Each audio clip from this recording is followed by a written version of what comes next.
మత్తు బాబులం మేము మందు బాబులం, మందు కొడితే మాకు మేమే మహారాజులం.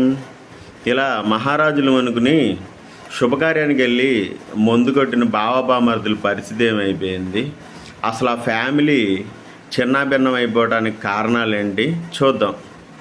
సీలేరు ఏజెన్సీలో చింతపల్లి క్యాంపు వద్ద వంతలకెన్ను అనే ఒక వ్యక్తి తన ఇద్దరు బావమరుదుల్ని పొడిచి చంపేశాడు. దానికి కారణం ఏంటంటే వాళ్ళ మధ్య గొడవలేం లేవు. బావని బామ్మర్దులిద్దరూ అపురూపంగా చూసుకుంటారు, వాళ్ళకి ఇంకా పెళ్ళిళ్ళు కాలేదు. అక్క భర్త కదా, చాలా ప్రేమగా చూసుకుంటారు. వాడు కూడా వీళ్ళతో మంచిగానే ఉంటాడు.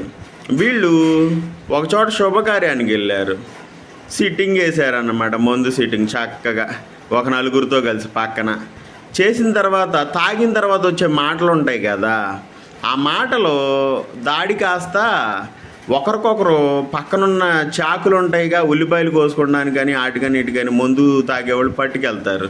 ఆ చాకులు తీసుకుని పరస్పరం దాడులు చేసుకునేంతవరకు వెళ్ళినాయి. వాళ్ళిద్దరూ మరి బలహీనులేమో వీడు బలవంతుడేమో తెలియదు, కానీ వీడు పొడిచిన కత్తిపోట్లకి ఇద్దరు బామ్మర్దులు అక్కడక్కడ చనిపోయారు. వీడికి గాయాలైనవి, కానీ ఈ వంతలకెన్ను అనే మనిషి బతికిపోయాడు అన్నమాట. దాంతో ఒకే కుటుంబానికి చెందిన ఇద్దరు సహోదరులు మరణించి తన భర్త జైలుకి వెళ్ళాల్సిన పరిస్థితి రావడంతో ఆ అమ్మాయి పరిస్థితి దారుణం అయిపోయింది. ఇంకా ఆ బిడ్డలను కన్నా తల్లిదండ్రులు అంటే ఈ కెన్ను వాళ్ళ అత్తమామ పరిస్థితి చెప్పాల్సిన పరిస్థితి లేదు.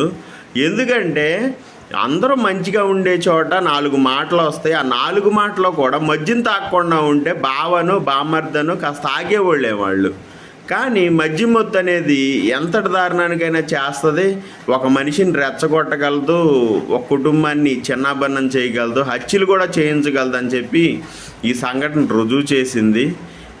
నేను తాగుబోతులందరూ తప్పు అంటలేదు, తాగేవాళ్ళందరినీ తప్పని నేను అనను, కానీ ఎవరిష్టాలు వాళ్ళవి. కానీ కంట్రోల్ అనేది ఉండాలి. మితిమీరిన మద్యాన్ని అలవాటు చేసుకుని తాగిన తర్వాత 100 మాటలని కుటుంబాన్ని చిన్నాభిన్నం చేసుకునే పరిస్థితులు వస్తే గనక కొన్ని తప్పులు జీవితంలో క్షమించేవి అవో. ఇప్పుడు అతను చేసింది అదే. ఎందుకంటే అతను జైలు నుంచి తిరిగి వచ్చిన తర్వాత అయినా సరే, అసలు తిరిగి వస్తాడో లేదో తెలియదు, సరే తిరిగి వచ్చాడు అనుకుందాం, భార్య ఎలా యాక్సెప్ట్ చేయాలి తన ఇద్దరు సహోదరుల్ని చంపేసిన మనిషిని? ఇలా ఉంటుందన్నమాట పరిస్థితి. జీవితంలో క్షమించడానికి తప్పు చేశాడు మద్యం మత్తులో. కాబట్టి వీలైనంత వరకు మద్యానికి దూరంగా ఉండండి. లేదు తాగుతారా, కంట్రోల్లో తాగండి, ఒక మందు తీసుకో.